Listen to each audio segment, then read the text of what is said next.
ఇది ఇట్లుండేది ఉండగా ఈ పంచాయతీ కార్యదర్శులు ఇక్కడే ఉంది.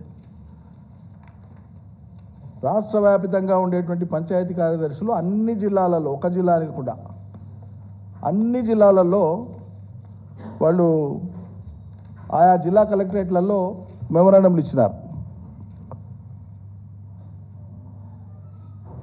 మూకుమ్మడిగా అన్ని జిల్లాలలో వాళ్ళు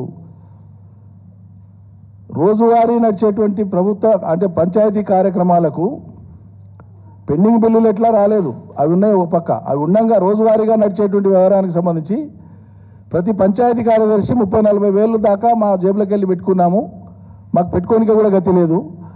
ఆఖరికి ప్రభుత్వ పనుల కోసం వాడేటువంటి యాప్ ఏదైతే ఉంటుందో అనేక పనులకు పంచాయతీ కార్యదర్శులు ఆ పనులను మొబైల్ ఫోన్లో యాప్ల ద్వారా వాళ్ళన్నీ కూడా ఆపరేట్ చేయాలి. ఇవన్నీ యాప్లు వాడుకోనికి వాళ్ళ సొంత ఫోన్లు, సర్కారు ఇచ్చిన ఫోన్లు కూడా కాదు. మళ్ళీ వాళ్ళకు ఎక్కడ సర్కారు ఇచ్చిన ఫోన్లు లేవు. వాళ్ళ సొంత ఫోన్లు ఉపయోగించి ఈ యాప్లను అన్నింటినీ కూడా యాక్టివేట్ చేసి వాటి ద్వారా ఫంక్షన్ చేయాలంటే వాడికి కూడా ఛార్జింగ్కు కూడా గతి లేవు. వాళ్ళకు ఎవరు చెప్పుకోవాలి వాళ్ళ బాధలు? ఇంత కనీస అవసరాలను కూడా తీర్చలేనటువంటి దుస్థితిలో సర్కారు ఉంది. ఇది గమనించాలి. ఇదే టీఆర్ఎస్ పార్టీ వాళ్ళని జెండా పట్టించి పంపలేదే. పంచాయతీ కార్యదర్శుల నొప్పి ఇది.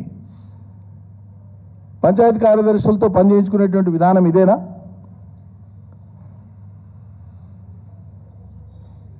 అసలు విషయాలన్నీ ఇట్లా ఉంటే వీటన్నిటి మీద దృష్టి మరల్చడం కోసం ఒక కమిషన్, కాళేశ్వరం కమిషన్, లేకుంటే కేటీఆర్కు నోటీసు, ఇవన్నీ ఉంటాయి. సెట్ చేస్తారు, అది పెద్ద ఇష్యూ కాదు. ఇంకో విషయం ఏంటంటే, చివరి విషయం చెప్పి నేను ముగిస్తా.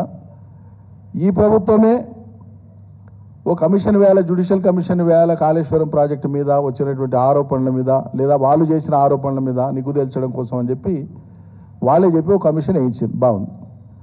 కమిషన్ పని ప్రారంభమైంది. దాదాపు సాక్షుల్ని విచారించేటువంటి అంశం, వాంగ్మూలాలు రికార్డు చేసేటువంటి విషయం పీసీ ఘోష్ గారు ఒక కొలిక్కి తీసుకొని వచ్చినట్లు మనం వార్తలు చూస్తున్నాం. మరి ముఖ్యమంత్రి గారు ఏం మాట్లాడతారంటే, మీడియాలో ఢిల్లీలో చిట్ చాట్లో మాట్లాడినట్లు నేను చూసినాను. దాంట్లో మీడియాలో వచ్చింది, నా దగ్గర రికార్డులు ఉన్నాయి, నా దగ్గర ఆధారాలు ఉన్నాయి, నేను ప్రజెంటేషన్ పెడతాను, నేను వెల్లడిస్తాను. ఎవరు వద్దన్నారు? ఎవరు కట్టేసింది మిమ్మల్ని? స్వేచ్ఛగా వదలండి. కానీ కమిషన్ వేయించింది మీరే. కమిషన్ ఆన్లో ఉన్నప్పుడు, కమిషన్ లైవ్లో ఉన్నప్పుడు, కమిషన్ పరిధికి సంబంధించినటువంటి అంశాలు మీరు బయట ఎట్లా మాట్లాడతారండి? ముఖ్యమంత్రిగా ఉండి చట్టవిరుద్ధం కాదా ఇది? కమిషన్ వేసినటువంటి నైతికతకు విరుద్ధం కాదా ఇది? అనైతికం కాదా ఇది? మీరు చెప్పదలుచుకున్న విషయాలు, మీతో ఉన్న రికార్డులు, మీకు స్వేచ్ఛ ఉంది, మీతోనే ఉన్నాయి. కమిషన్ ముందు పోయి ఇచ్చి అక్కడే చేయించుకోండి. ఎవరు వద్దన్నారు?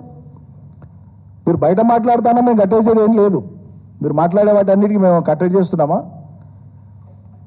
కానీ ఇక్కడ గమనించాల్సినటువంటి విషయం ఏంటంటే, కమిషన్ ఆన్లో ఉన్నప్పుడు ఒక కొలికి వస్తున్నటువంటి సందర్భంలో సాక్షాత్తు ముఖ్యమంత్రి స్థాయి వ్యక్తి దానికి సంబంధించిన అంశాలు నాతో ఉన్నాయని దాని ప్రజాక్షేత్రంలో మీడియా ద్వారా, కమిషన్కు రాకుండా మీడియా ద్వారా ప్రజాక్షేత్రంలో ఏదో ఆ సొల్లు బయట పెట్టడం ద్వారా ఆయన ఆశించేది ఏంటి అంటే కమిషన్ను ఇన్ఫ్లుయెన్స్ చేయాలనా, కమిషన్ను దాని పని తీరును ప్రభావితం చేయాలనా ఆయన ఉద్దేశం? అదే అయి ఉండాలి కదా మరి.